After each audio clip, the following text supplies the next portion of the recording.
In ancient Japanese society, there were 7 social classes. There was the emperor, the leader of Japan, who was at the top of the hierarchy. Then came the shogun and the daimyo. The daimyo answered to the shogun, and the shogun answered only to the emperor. Beneath the daimyo were the samurai, ancient Japanese warriors. After the samurai came the farmers and the landowners. Then came the artisans, and finally the untouchables.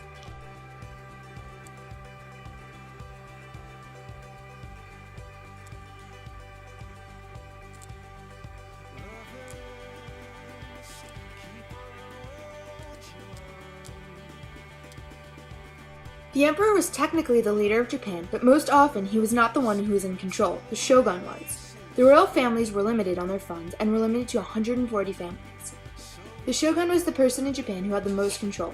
He was the second most powerful person in Japan and kept a close watch on by the emperor. He owned about 25% of all cultivated land.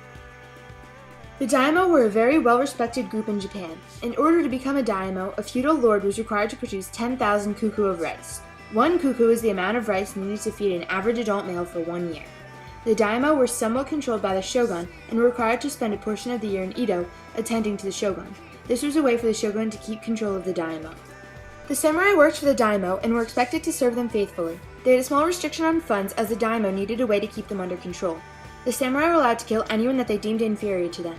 For example, if a peasant were to insult the samurai was allowed to behead them on the spot with no further consequences. A majority of the Japanese population consisted of farmers.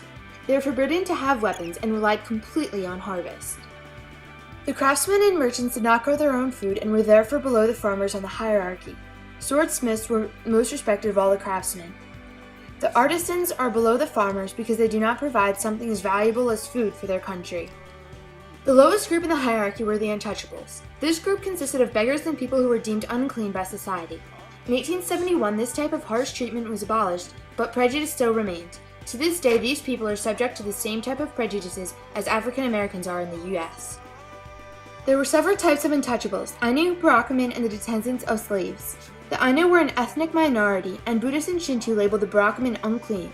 Barakumin were those who worked as butchers, tanners, and executioners.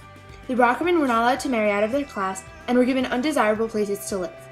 It was thought that these people were ritually impure and must therefore be despised by all members of society.